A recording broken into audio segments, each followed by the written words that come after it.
안녕하세요. 역사 테마기행입니다. 유홍준 작가님은 한국에서 가장 아름다운 절집으로 이곳을 꼽았습니다. 계단을 따라 한 걸음씩 올라갈수록 새로운 풍경이 열리는 이곳. 부석사로 지금부터 함께 떠나보시죠.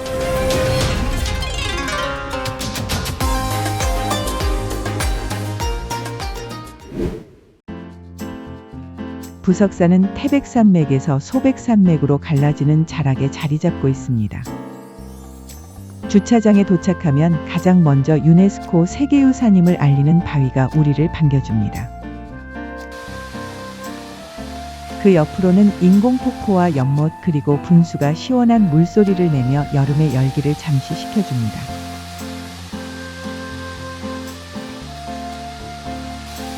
방문객을 위한 포토존도 마련되어 있어 이곳에서의 첫 인상을 더욱 특별하게 만들어주는데요.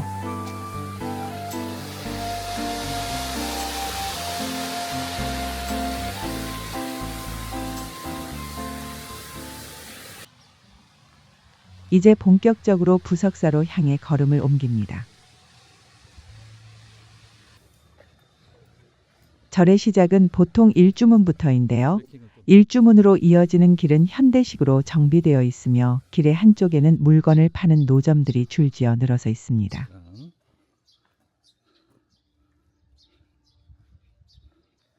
현대식 길이 끝나는 지점에 이르면 3단의 계단이 나타나고 그 너머로 고풍스러운 건물의 실루엣이 보입니다. 예전에는 입장료를 받았다고 하니 이곳이 아마 매표소였을 것으로 짐작됩니다. 이제부터가 진짜 부석사의 시작입니다. 500m 길이의 은행나무길이 펼쳐지며 부석사의 고즈넉한 아름다움이 조용히 우리 곁으로 다가옵니다. 유홍준 작가는 이 길을 조선 최고의 명상로라고 불렀는데요. 경사로를 따라 오르며 점점 커져 보이는 일주문을 향한 걸음 속에서 우리 스스로의 위치를 확인하고 마음을 가다듬는 시간이 되죠. 일주문에는 태백산 부석사라는 현판이 걸려 있습니다. 속세의 문을 지나 불국토로 들어서는 경계. 바로 이 문이 부석사의 첫 관문입니다.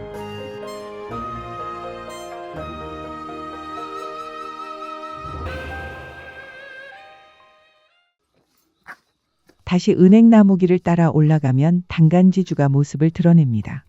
수많은 단간지주 중에서도 가장 늘씬하고 세련된 형태라 하여 유홍준 작가는 극찬을 아끼지 않았습니다.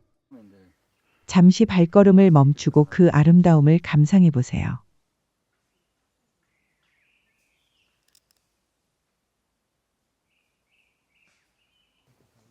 단간지주 너머로는 천왕문이 보입니다.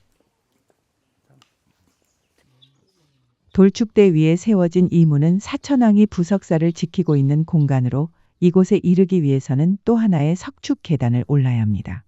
부석사에는 이처럼 총 9개의 석축 계단이 있다고 하는데요. 이는 불교의 상, 중, 하 3품이 3배로 확장된 구품의 세계, 즉 중생이 수행을 통해 극락에 이르는 여정을 형상화한 것이라 합니다. 계단의 높이도 꽤 높아 자연스레 걸음을 늦추게 되는데 바로 이 점이 수행의 길은 결코 쉽지 않다는 불교의 가르침을 닮아 있습니다. 계단을 오르며 문 너머로 펼쳐지는 풍경은 마치 액자 속 한 폭의 그림처럼 다가옵니다. 이것은 부석사에는 유독 많이 나타나는데요. 불교에서는 현 세계와 다음 세계가 연결되어 있다라는 세계관을 가지고 있는데 지금 보시는 액자 구조를 통해 표현하고 있다고 합니다. 사천문을 지나 다시 나무 사이로 또 하나의 건물이 나타납니다. 중문이라 불리는 이 문은 비교적 최근에 복원된 구조물입니다. 2단 석축 위에 세워진 중문은 한 칸 한 칸이 높은 돌계단으로 이루어져 있어 올라설 때마다 자연스럽게 마음이 다듬어집니다. 수행의 고비를 상징하듯 하품에서 중품으로 나아가는 상징적 경계를 걷고 있는 듯한 기분마저 드는데요. 그리고 이 중문을 지나면 그 너머로 펼쳐지는 풍경은 말 그대로 새롭습니다. 범종각과 안양루 그리고 무량수전이 서로 겹치며 한 폭의 그림처럼 시야 속으로 들어옵니다. 수행이 깊어질수록 세계가 달리 보인다는 불교의 가르침처럼 부석사의 길과 건물은 걸을수록 세상이 새롭게 보이도록 조성되었습니다. 이곳에는 두 기의 3층 석탑이 있습니다. 신라 양식을 따른 이 석탑은 원래 방동절터에 쓰러져 있던 것을 1960년대에 이곳으로 옮겨온 것이라 합니다.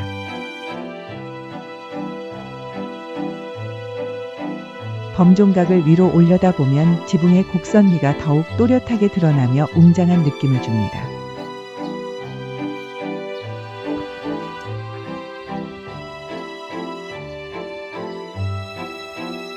그리고 우리는 누아진입의 동선을 따라 범종각 아래 어두운 통로를 지나 다시 위로 올라섭니다.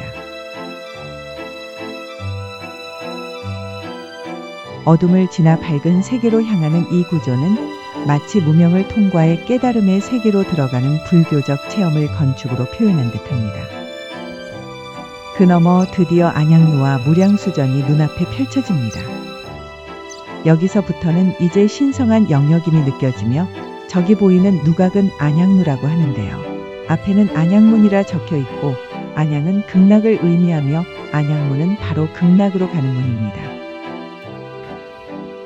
마지막 관문인 안양문의 누각 아래를 지나면 드디어 극락세계를 나타내는 무량수전의 모습이 액자 속 그림처럼 보이기 시작합니다.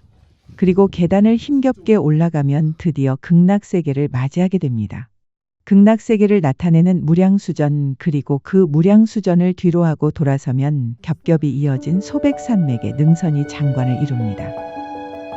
서로를 비추고 감싸 안으며 흐르는 산의 물결은 마치 모든 존재가 연결되고 조화를 이루는 법계의 바다, 이것을 화엄장엄 세계라고 하는데요. 그 화엄장엄 세계가 우리의 눈앞에 펼쳐져 있습니다.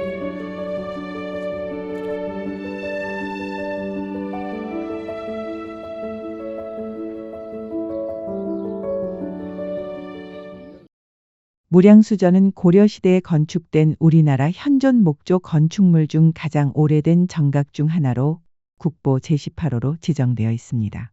현판은 공민왕이 쓴 것으로 전해지며 배을림 기둥, 주심포 양식, 부드러운 처마 곡선은 한국 건축이 지닌 절제된 아름다움을 잘 보여줍니다.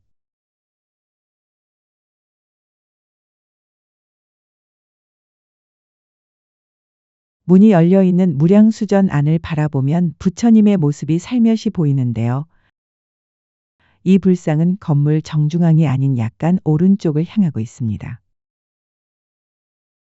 이는 무량수전이 본래 법당이 아닌 강당으로 쓰였을 가능성을 제시합니다. 스님들이 교리를 배우고 설법을 듣던 공간이었기에 불상이 공간의 중심이 아닌 한쪽에 배치되었다는 해석이 존재합니다. 깨달음을 성취한 부처가 정토에 머무는 모습을 표현하고 있다고 전해집니다. 무량수전 앞에는 국보 제17호 석등이 놓여 있습니다. 길고 날씬한 몸체의 조형미와 균형감은 물론 연꽃무늬가 새겨진 받침석과 공양물을 바치는 보살상은 이 석등이 단순한 조명이 아닌 공양과 기원의 상징임을 보여줍니다. 연꽃무늬가 새겨진 이 돌은 향을 피우는 향로를 놓는 곳으로 사용되었다고 합니다. 그리고 그 옆 무량수전 오른쪽에는 바위가 보이는데요. 부석, 즉 떠있는 돌입니다. 이 바위는 부석사의 이름이 된 존재로 의상대사가 이 자리에 절을 짓고자 할 때 나타난 전설 속 기적의 중심입니다. 당시 이교도들에 의해 절을 세울 수 없었지만 중국에서 온 선묘라는 여인이 용이 되어 바위를 띄워 이교도를 물리쳤다는 이야기가 전해지며 이 부석은 부석사의 상징이 되었습니다. 무량수전의 오른편으로 더 걸어가면 의상대사를 기리는 사당과 또 하나의 3층 석탑이 나타납니다.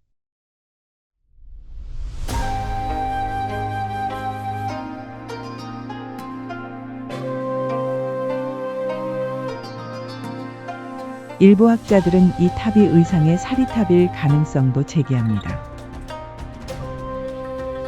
그 앞에서 다시 바라보는 산과 하늘, 부석사의 풍경은 또 다른 깊이로 다가옵니다. 그리고 마지막으로 오르게 되는 곳, 바로 조사당입니다. 이곳에는 철장 속에 작은 나무 하나가 자라고 있습니다. 바로 선비화라 불리는 식물인데요. 의상대사가 입적 전 지팡이를 꽂으며 이곳에서 나무가 자라고 꽃이 피면 국운이 흥할 것이라 말한 그 자리입니다. 무려 1300년의 세월을 살아온 작고도 단단한 이 생명체는 부석사의 시간과 전설을 품고 오늘도 그 자리에 서 있습니다.